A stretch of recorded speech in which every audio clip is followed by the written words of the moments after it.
নমস্কার বন্ধুরা, আশা করি সবাই ভালো আছেন। আজকের দিনে মার্কেটকে একটা নেগেটিভ ক্লোজিং দিতে দেখা গেল 59 পয়েন্টের নেগেটিভ। এবং আজকের মার্কেট ম্যাক্সিমাম যেটা বলা যেতে পারে সেটা হচ্ছে সাইডওয়াইজ কাটিয়েছে। তো নেগেটিভে ক্লোজিং দিলেও নিফটি কিন্তু এখনও বেটার জোনের মধ্যে দাঁড়িয়ে রয়েছে।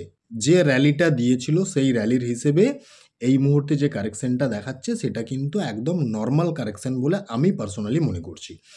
এবং আমি গতকালকের ভিডিওতে যে বিষয়টা আপনাদেরকে বলেছিলাম, একদম ক্লিয়ার ভিউ এখনও অবধি আমার সেটাই রয়েছে। নিফটি যদি 24,800কে ব্রেকআউট দিয়ে দেয় তাহলে আমরা আরও নতুন লেভেল দেখতে পাবো। সেক্ষেত্রে মোটামুটি এই লেভেল প্রথমেই আমরা দেখতে পাবো, সেটা এই জায়গাতে রয়েছে। এবং ফাইনালি আমরা কিন্তু তার যে অল টাইম হাই 26,000 ক্রস করতেও আমরা দেখতে পেতে পারি নিফটিকে। এবং আর একটা বিষয় যেটা বলেছিলাম সেটা হচ্ছে নিফটি যতক্ষণ না পর্যন্ত 24,500-র নিচে ক্লোজিং দিচ্ছে ততক্ষণ অবধি নিফটিকে কিন্তু নেগেটিভ বলা যাবে না, ততক্ষণ অবধি কিন্তু নিফটি বুলিশ পজিশনেই থাকছে। অর্থাৎ 24,500 থেকে 24,850-এর যে জোন, এই জোনটাতে যদি নিফটি সাইডওয়াইজ থাকে, কনসলিডেশনের মধ্যে থাকে, তাহলে সেটা মার্কেটের জন্যও ভালো এবং আমাদের জন্যও ভালো, এটা আমি পার্সোনালি মনে করছি। কারণ এই জায়গাতে কনসলিডেশন হওয়া মানে মার্কেটের মধ্যে স্ট্রেংথ আসবে, এটা আমি পার্সোনালি মনে করি। কাজেই এই মাঝখানের জোনটা কিন্তু আমাদের জন্য খুব ভাইটাল জোন। উপর দিকে ব্রেকআউট দিয়ে দিলে ভালো মুভ আসতে পারে, নিচের দিকে ব্রেকডাউন দিলে কিন্তু তখন নিফটি স্লাইড বিয়ারিসের দিকে যেতে পারে। তাহলে নিফটিতে যে ভিউ আমার আসছে সেটা আমি আপনাদের সাথে শেয়ার করে নিলাম। এরপরে চলে আসবো দুটি স্টক আজকে সিলেক্ট করা হয়েছে, যে দুটি স্টক নিয়ার ব্রেকআউট রয়েছে এবং খুব ভালো জোনে রয়েছে। স্টক দুটির টেকনিক্যাল অ্যানালিসিস করে আপনাদের সামনে রাখবো এডুকেশনাল পারপাস, কোনো রকমের রিকমেন্ডেশন আমি দেবো না। কাজেই অবশ্যই আপনারা যা ডিসিশনটা নেবেন সেটাকে নিজে অ্যানালাইসিস করে নেবেন এবং নিজের ফিনান্সিয়াল অ্যাডভাইজারের সাথে কথা বলে নেবেন। আজকের প্রথম স্টক নিওজেন কেমিক্যালস লিমিটেড। স্টকটি খুব ভালো একটা পজিশনে এই মুহূর্তে দাঁড়িয়ে রয়েছে এবং নিয়ার ব্রেকআউট রয়েছে। এরপরে দেখা যাক স্টকটিকে সিলেক্ট কেন করা হলো। প্রথমেই আমরা একটা জোনকে একটু মার্ক করে নেব। সেই জোনটা মার্ক করার পরে আমরা কিন্তু একটা খুব সুন্দর সিনারিও এখানে দেখতে পাবো। এই জায়গাটা যখন মার্ক করে নিলাম, দেখা যাচ্ছে স্টকটি কিন্তু প্রায় 3 বছর এই জোনটার মধ্যে কনসলিডেশনের মধ্যে ছিল এবং এই জোনের মধ্যেই কিন্তু প্রায় 3 বছর আমরা স্টকটিকে ঘোরাফেরা করতে দেখেছি। তো এখানে দেখলাম 2024 সালে আমরা স্টকটিকে ব্রেকআউট দিতে, আমরা এখন উইকলি চার্টে রয়েছি, তো এখানে উইকলি ক্যান্ডেলে আমরা দেখছি ব্রেকআউটটা এবং উইকলিতে আমরা এখানে দেখতে পাচ্ছি খুব সুন্দর একটা ভলিউম ক্রিয়েট করে ব্রেকআউটটা দিয়েছে। কাজে এই যে ব্রেকআউট, এই ব্রেকআউট কিন্তু সাস্টেনেবল ব্রেকআউট হওয়ার সম্ভাবনা যেটা ছিল সেটাকে কিন্তু প্রুভ করে দিয়েছে। এখন যদি আমরা ডে চার্টে চলে যাই, ডে চার্টে গেলে সেখানেও কিন্তু একটা বিষয় আমরা দেখতে পাচ্ছি, স্টকটি এখানে যে জোনটাকে ব্রেক করেছিল এই জোনটা কিন্তু এখন রেগুলার বেসিসে স্টকটির সাপোর্ট হিসেবে কাজ করছে এবং অলরেডি আমরা দুবার স্টকটিকে এখানে সাপোর্ট নিতে দেখেছি, এখানে একবার, এখানে একবার। এরপর ওপরের দিকের জোন যেটা অল টাইম হাই ছিল, যদি আমরা সেই জায়গাটাকে মার্ক করে নিই তাহলে দেখা যাচ্ছে অলরেডি এই অল টাইম হাইটাকে এখানে একবার ব্রেকআউট দেওয়ার চেষ্টা করছিল, পারেনি। আবার সেকেন্ড টাইম কিন্তু এখানে চ্যালেঞ্জ নিচ্ছে এই জোনটাকে ব্রেকআউট দেওয়ার এবং ব্রেকআউট দেওয়ার আগে স্টকটি কিন্তু খুব সুন্দর একটা প্যাটার্ন এখানে তৈরি করেছে। যদি আমরা এই জায়গাটাকে মার্ক করি তাহলে দেখা যাচ্ছে এখানে ডাব্লু প্যাটার্ন বা ডবল বটম প্যাটার্ন বানিয়েছে। তো যেহেতু একটা দীর্ঘ সময় কনসলিডেশনের মধ্যে ছিল, সেই কনসলিডেশনকে ব্রেকআউট দিয়েছে 2024 সালেই দিয়েছে এবং এই মুহূর্তে স্টকটি আবার কিন্তু কনসলিডেশনের মধ্যে রয়েছে।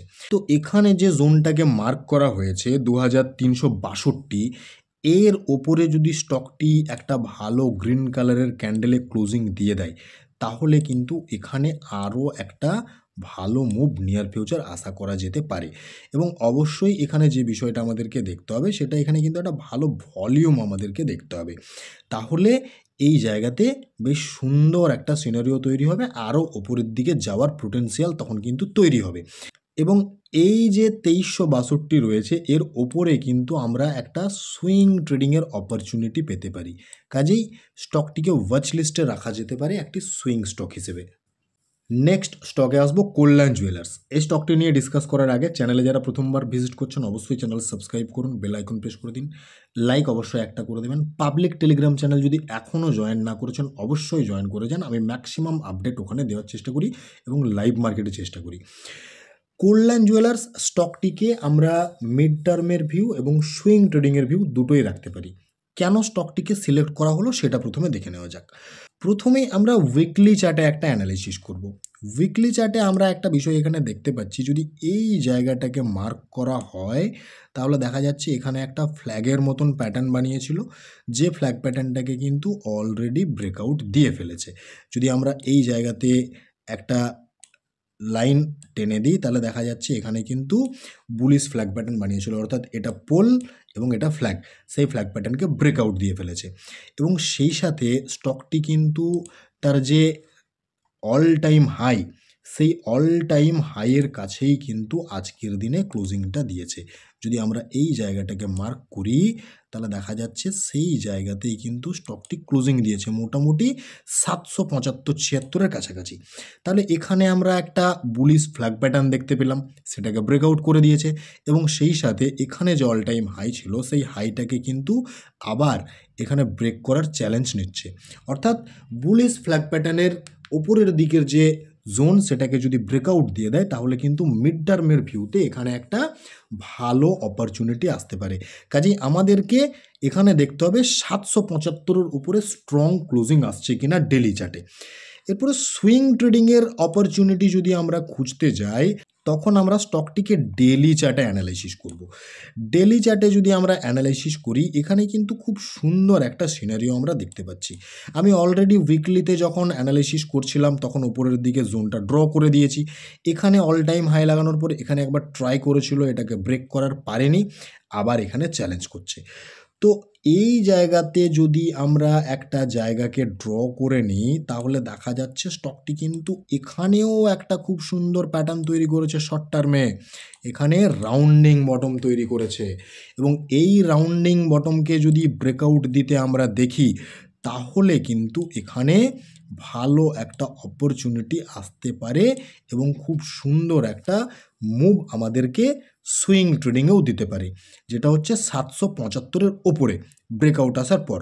কিন্তু এখানে যে বিষয়টা একটু মাথায় রাখার দরকার আছে, যেটা আমি ভাবছি সেটা যদি আপনারা ভাবেন তাহলে এরকম ভাবা যেতে পারে। অলরেডি যদি এই জায়গাটাকে ড্র করি এবং এখানটাকে যদি আমরা ড্র করি তাহলে এখানে হেড অ্যান্ড শোল্ডারের লেফট শোল্ডার, এটা হেড, এবং এখানে যদি ব্রেকআউট না হয় তাহলে মেবি এখানেও একটা শোল্ডার বানিয়ে সেই জায়গাটাকে ব্রেক করতে পারে।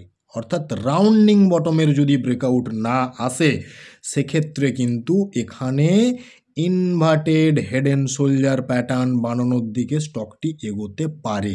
কাজেই দুটো জায়গায় আমাদেরকে খেয়াল রাখতে হবে। যদি 775-এর উপরে ডেলিতে ক্লোজিং পেয়ে যায় তাহলে উইকলির যে অ্যানালাইসিস ছিল ফ্ল্যাগ প্যাটার্ন সেটার জন্য এটা অ্যাপ্লিকেবল হবে এবং রাউন্ডিং বটমের জন্য অ্যাপ্লিকেবল হবে, অর্থাৎ মিড টার্ম এবং সুইং ট্রেডিং দুটোর জন্যই অ্যাপ্লিকেবল হবে যদি 775-এর উপরে ক্লোজিং দিয়ে দেয়। আর যদি আমরা এই ধরনের প্যাটার্ন বানাতে দেখি তখন কিন্তু আমাদেরকে এই রকম কোনো জায়গার থেকে যদি বাউন্স ব্যাক নিতে দেখি তখন এই জায়গাটা আমাদের একটা বাইং জোন হয়ে যেতে পারে সুইং ট্রেডিংয়ের জন্য এবং অবভিয়াসলি 775-এর উপরে যখন ক্লোজিং দিয়ে দেবে তখন কিন্তু আরও ভালো মুভ নিয়ার ফিউচার দেখা যেতে পারে। তো স্টকগুলিকে ওয়াচ লিস্টে রাখা যেতে পারে। বাকি আমি কোনো রকমের বাই সেল বা হোল্ডের রিকমেন্ডেশন দিচ্ছি না, অবশ্যই নিজের ফিনান্সিয়াল অ্যাডভাইজারের সাথে কথা বলে ডিসিশন নেবেন, নিজে অ্যানালাইসিস করে ডিসিশন নেবেন এবং অবশ্যই পাবলিক টেলিগ্রাম চ্যানেল জয়েন করে যান। সবাই সুস্থ থাকবেন, ভালো থাকবেন, ধন্যবাদ।